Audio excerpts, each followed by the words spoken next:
Depuis 4 ans, cette mère de famille vit un enfer. Un jour de 2010, sa fille aînée disparaît du domicile de son mari. Il exige donc d'épouser la cadette comme le veut la tradition. Celle-ci refuse. Pour se venger, il la déclare Carrie, infidèle en Sindhi. À partir de ce moment, il se sent autorisé à l'éliminer. On était en train de dormir sur les banquettes et ils sont arrivés et ils ont tiré dans le dos de ma fille. Moi, je dormais juste à côté, alors j'ai pris une balle dans le doigt et une autre dans la hanche. Ma fille est morte sur le coup et ils se sont enfuis en sautant au-dessus du mur.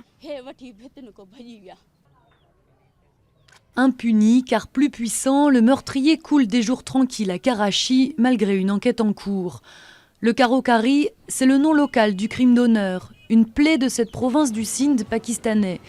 Interdit par la loi, il y a pourtant des assassinats chaque jour dans ces villages. Théoriquement censé punir une femme infidèle, le Karo-Kari sert en fait de vengeance pour les querelles du quotidien. Ces journalistes écrivent sur le sujet chaque jour.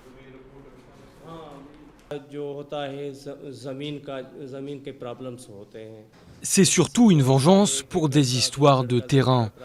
Si quelqu'un convoite 2 ou 3 arts de la terre d'un autre, ce qu'il fait, c'est qu'il accuse une femme, même de sa propre famille.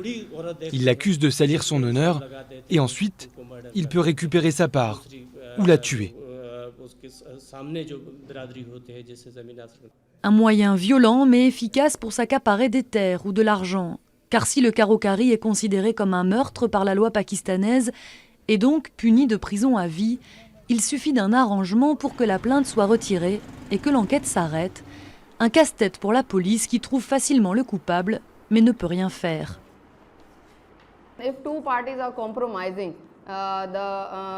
Si les 2 parties décident de s'arranger, la personne qui a commis un crime, enfin qui a tué sa femme, et l'autre famille, la famille de la femme tuée, si les 2 font un compromis, alors le criminel paye de l'argent à la famille de sa femme et il est libéré par la justice. C'est ce qu'on appelle l'argent du sang. Les femmes ne sont pas les seules victimes de ces crimes d'honneur. Mohamed, ici en chapeau orange, a été déclaré Kara par un puissant propriétaire terrien qui lorgne sur son lopin de terre. Kara, car il aurait été vu en train de parler à une mère de famille. En fait, la menace a un prix. Contre $8000, Mohamed peut vivre en paix. Mais comme il n'a pas cet argent, il se cache, terrorisé. Désormais, quand je sors, je suis toujours accompagné de 3 ou 4 amis et je sors discrètement. Si je dois absolument aller en ville pour travailler, j'y vais. Ou bien je reste caché dans la maison, ou bien là où je me sens en sécurité. Le Sindh est une des provinces pakistanaises les plus touchées par les crimes d'honneur et ces meurtres impunis restent en augmentation selon la police.